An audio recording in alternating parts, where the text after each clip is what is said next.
Bismillahirrahmanirrahim. Assalamualaikum warahmatullahi wabarakatuh. Pertama-tama, puji syukur kita panjatkan kepada Allah Subhanahu wa taala karena atas rahmatnya kita dalam keadaan sehat walafiat. Tak lupa salawat serta salam kita haturkan kepada bimbingan kita Nabi Allah Muhammad sallallahu alaihi wasallam yang telah membawa kita dari zaman jahiliyah ke zaman terang menerang seperti saat ini. Dan juga terima kasih kepada Ibu Irma Yuliani, SE MSI, selaku dosen pengampu mata kuliah Ekonomi Internasional, dan viewers yang berbahagia. Perkenalkan, kami dari kelompok 2, kami akan membawakan materi dengan judul Peran Ekonomi dan Teori Perdagangan Internasional. Sebelum memulai, izinkan kami memperkenalkan diri. Yang pertama itu ada saya sendiri, Ismaya Najuhelma, selaku moderator. Yang kedua ada Nur Aziza, pembawa materi kedua. Yang ketiga ada Khairul Fatati Muniratul Jannah, pembawa materi ketiga. Dan terakhir ada Dita Eka Seftianingsih, pembawa materi keempat. Baik, materi pertama akan saya bacakan. Teori Perdagangan Internasional. Teori perdagangan internasional menganalisa dasar-dasar terjadinya perdagangan internasional serta keuntungan yang diperoleh. Kebijakan perdagangan internasional membahas alasan-alasan serta pengaruh pembatasan perdagangan serta hal-hal menyangkut proteksionisme baru. Teori yang mendasar mengenai perdagangan internasional pun dibagi menjadi dua, yaitu teori mengenai keunggulan mutlak dan teori mengenai keunggulan komparatif. Baik, selanjutnya saya serahkan kepada pembawa materi kedua. Baik, selanjutnya pasar perdagangan internasional. Pasar internasional adalah pasar yang membeli dan menjual produk dari beberapa negara dan juga sebagai sarana untuk melakukan pertukaran barang dan jasa internasional. Dalam 50 tahun terakhir, perdagangan internasional telah tumbuh dan berkembang secara drastis dan dalam ukuran yang besar. Hal ini disebabkan oleh adanya kerjasama yang dilakukan oleh berbagai negara untuk menghilangkan proteksi perdagangan dan adanya keinginan untuk mempromosikan perdagangan barang dan jasa secara bebas. Selanjutnya ada peranan perdagangan internasional. Peranan perdagangan luar negeri dalam proses pembangunan ekonomi baik secara langsung maupun tidak langsung adalah dapat meningkatkan penghasilan devisa, mentransfer modal dan teknologi dari luar negeri dan dapat mengembangkan industri baru di dalam negeri atau industrialisasi.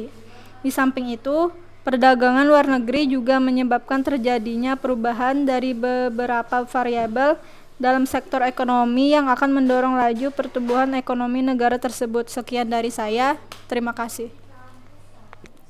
Baik, selanjutnya saya akan menjelaskan mengenai jenis sistem ekonomi internasional. Terdapat beberapa jenis sistem ekonomi yang sudah dikenal luas di dunia dan dipakai oleh negara-negara tertentu, yaitu yang pertama ada sistem ekonomi tradisional. Sistem ini terbentuk dari kebiasaan maupun tradisi dalam suatu kelompok masyarakat secara turun-temurun. Kehidupan ekonomi di dalamnya berdasarkan asas kekeluargaan dan gotong royong. Pada sistem ini, faktor produksi dipakai apa adanya dan seringnya masih bergantung pada alam.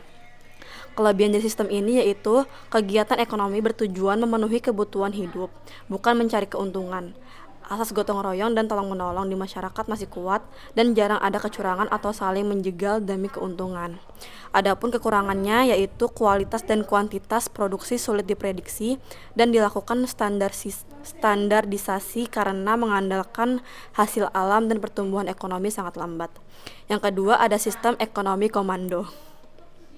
Sistem ini menempatkan pihak pemerintah sebagai penguasa dominan dalam pengaturan kegiatan ekonomi.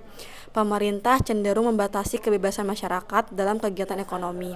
Beberapa negara yang menganut sistem ini misalnya Cina, Rusia, dan negara-negara pecahan Uni Soviet lainnya. Kelebihannya, pemerintah menjamin kestabilan ekonomi dengan inovasi. Pengendalian harga dan inflasi mudah dilakukan dan produk barang dan jasa yang dihasilkan sesuai kebutuhan masyarakat. Adapun kekurangannya, masyarakat cenderung tidak inovatif dan mendapat produk yang dijatah karena semua faktor produksi dikendalikan pemerintah. Yang ketiga ada sistem ekonomi liberal. Nama lain sistem ini adalah sistem ekonomi pasar atau kapitalis. Sistem ini memberikan kebebasan seluas-luasnya pada masyarakat ataupun swasta untuk mengolah faktor produksi tanpa campur tangan pemerintah.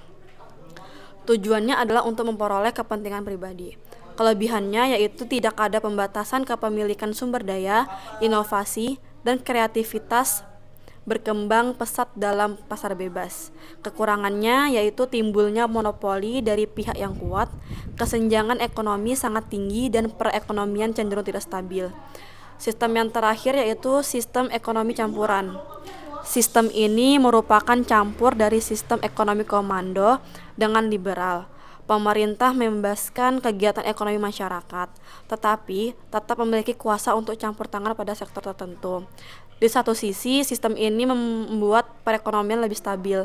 Namun di sisi lain, terkadang tidak ada batasan jelas antara kekuasaan pemerintah dan pihak swasta. Baik, terima kasih. Itu saja yang bisa saya sampaikan. Materi selanjutnya, sumber penerimaan perdagangan internasional. Pendapatan pemerintah yang dimaksud adalah pendapatan negara. Dalam hal ini adalah hak pemerintah pusat yang diakui sebagai penambah kekayaan bersih yang terdiri atas penerimaan pajak, penerimaan negara bukan pajak atau PNBP, dan hibah Undang-Undang Nomor 20 Tahun 2019 tentang APBN tahun anggaran 2020. Sekian dari saya, terima kasih. Oke, baik, terima kasih. Itu saja dari kelompok kami. Kurang dan lebihnya mohon dimaafkan karena kesempurnaan hanya milik Allah dan kekurangan dari kami pribadi. Sekian dan terima kasih. Wassalamualaikum warahmatullahi wabarakatuh.